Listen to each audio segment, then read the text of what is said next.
தமிழ்நாடு வணிகர் சங்கங்களின் பேரவை கரியாம்பாளையம் கிளைத் தலைவர் மகேந்திர பிரபு. இப்போ பார்த்தீங்கன்னா இது எங்களுடைய பங்கு தான். இதில் நாங்கள் தான் ஸ்டார்ட் பண்ணோம். எல்லா இன்வெஸ்ட்மெண்ட்டு எல்லாமே நானும் அப்பா போட்டோம். அது விமன்ஸ் கேட்டகரியில் கோட்டாவில் வந்தங்காட்டி சிஸ்டரோட பேரில் லைசன்ஸ் அப்ளை பண்ணி அவங்களோட பேரில் லைசன்ஸ் எடுத்தோம். அப்புறம் பார்த்தீங்கன்னா டே டு டே ஒர்க்கு எல்லாமே நானும் எங்கள் அப்பா பார்த்துட்டு இருந்தோம். ஆனால் சிஸ்டர் என்ன பண்ணுறாங்க அப்படின்னா, இந்த லைசன்ஸ் அவங்க பேரில் இருக்கிறங்காட்டி அதை வச்சுட்டு எங்களை உள்ளுடாமல் வெளியேற்றிட்டாங்க.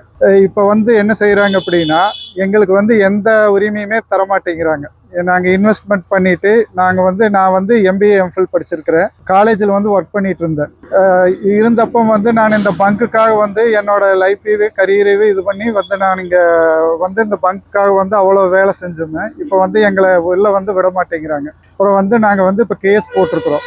2 கேஸ் 480J கோயம்புத்தூர் கோர்ட்டில் நடந்துட்டுருக்குது. அப்புறம் அதையும் மீறி என்ன பண்ணுறாங்க அப்படின்னா, இந்த இவி சார்ஜிங் ஸ்டேஷன் போடுறதுக்காக லைன் அப்ளை பண்ணுறாங்க.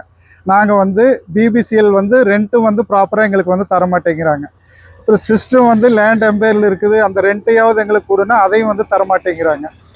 கேஸ் நடந்துட்டு இருக்கிறப்ப பார்த்தீங்கன்னா, அரசு அதிகாரிகள் எல்லாருமே இபி போலீஸ் ஸ்டேஷனாக எங்கே பார்த்தாலும் பார்த்தீங்கன்னா எல்லா பக்கம் லஞ்சம் கொடுத்து அவங்களுக்கு சார்பாகவே நடக்கிறாங்க. போலீஸ் ஸ்டேஷன்லேயுமே போனால் எங்களோட கருத்தையே ஏற்றுக்க மாட்டேங்கிறாங்க. பிபிசிஎல்லும் எங்களோட பேச்சுவார்த்தை நடத்துங்கன்னு சொன்னால் அவங்களும் எந்த ரெஸ்பான்சிபிலிட்டியுமே பண்ண மாட்டேங்கிறாங்க. இது அப்படி இருக்கும் பட்சத்தில் நாங்கள் எங்களுக்கான இதை கொடுங்க அப்படின்னு கேட்கும்போது ஆளுகளை வச்சு மிரட்டுறாங்க. எங்கள் அப்பாவோட சண்டைக்கு வர்றாங்க, எங்கூட சண்டைக்கு வர்றாங்க. கண்டபடி கெட்ட வார்த்தையில் பேசுகிறாங்க. எங்களுக்கு வேறு என்ன பண்ணுறதுன்னு ஒன்றும் புரிய மாட்டேங்குது. நீங்கள் தான் ஒரு நடவடிக்கை எடுத்து கொடுப்பீங்க அப்படிங்கிற ஒரு நம்பிக்கையில் இருக்கிறேன். லோக்கல் போலீஸ் ஸ்டேஷனில் கம்ப்ளைண்ட் பண்ணியிருக்கிறோம். இருந்தாலும் அவங்க என்ன பண்ணுறாங்க அப்படின்னா, யமுனாதேவி தான் லைசன்ஸ் ஹோல்டர், அவங்களுக்கு தான் எல்லா பவருமே இருக்குது அப்படின்னு அவங்க சொல்கிறாங்க. சரி, கேஸ் நடந்துட்டு இருக்கிறப்ப இப்போ 6ஆம் தேதி லீகல் ஒப்பீனியன் வாங்கிக்கிறதா அவங்க சொல்கிறாங்க. மறுபடி 16ஆம் தேதி ஒரு 3 ஐஏ சிஸ்டர் போட்டது 3 ஐஏ டிஸ்மிஸ் பண்ணிடுறாங்க. நாங்கள் என்ன சொல்கிறோன்னா, இந்த டிஸ்மிஸ் பண்ண ஐஏவையும் லீகல் ஒப்பீனியனுக்கு அனுப்பிச்சதுக்கப்புறம் மறுபடி நீங்கள் ஒர்க் பண்ணுங்கள், எங்களுக்கு தர்ற வாடகை ப்ராப்பராக கொடுங்க அப்படின்னு கேட்குறோம். இருந்தாலும் அவங்க அதுக்கு எந்த பதிலுமே தர மாட்டேங்கிறாங்க. இபி சைடா போலீஸ் ஸ்டேஷன் சைடா தமிழ்நாடு அரசாங்கம் தலையிட்டு எங்களுக்கு ஒரு நல்ல ஒரு முடிவை ஏற்படுத்தி கொடுப்பாங்கன்னு நம்புகிறோம். நான் கடத்தூர் பிரிவுலேருந்து மாரிசாமி பேசுகிறேன். இந்த பங்குக்கு எல்லா ஏற்பாடுகளும் நான் தான் இது பண்ணினேன். அப்போ உமன்ஸ் கேட்டகரியில் இருந்ததுனால இங்கேயே எங்கள் வீட்டில் இருந்ததுனால அவளுக்கு லைசன்ஸ் வாங்குறதுக்கு நாங்கள் எல்லா ஏற்பாடும் பண்ணி கொடுத்தோம். ஆனால் காலப்போக்கில் என்ன ஆச்சுன்னா, வர்ற இன்கம்மு, அந்த பிபிசிஎல் கொடுக்குற ரெண்ட்டு எல்லாமே அவங்க எடுத்துட்டாங்க.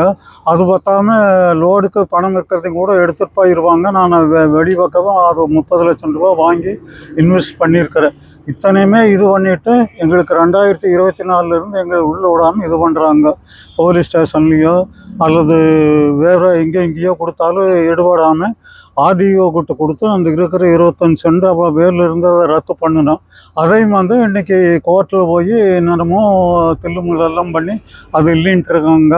அது நாங்கள் அப்பீல் பண்ணி அது மறுபடியும் நம்பராக இருக்குது. ஆனால் இதெல்லாம் இருக்கிற போது நீங்கள் உள்ளே வரக்கூடாதுன்னா போலீஸ் பாதுகாப்போடு நாங்கள் வருவோம்னு சொல்லி இன்றைக்கி ரகலை பண்ணுறாங்க. அடியாளர்களை வச்சுட்டு மிரட்டுறாங்க. பையன் அடிக்க வர்றாங்க, உன்னை இது பண்ணி போடுவோன்னு அப்படின்னு மிரட்டுறாங்க. இது அரசாங்கம் தமிழ்நாடு அரசாங்கம் இதுக்கு நல்ல தீர்வு பண்ணி கலெக்டர் முடிவு எடுக்கணும் அப்படின்னு வேண்டுகோள் வைக்கிறேன்.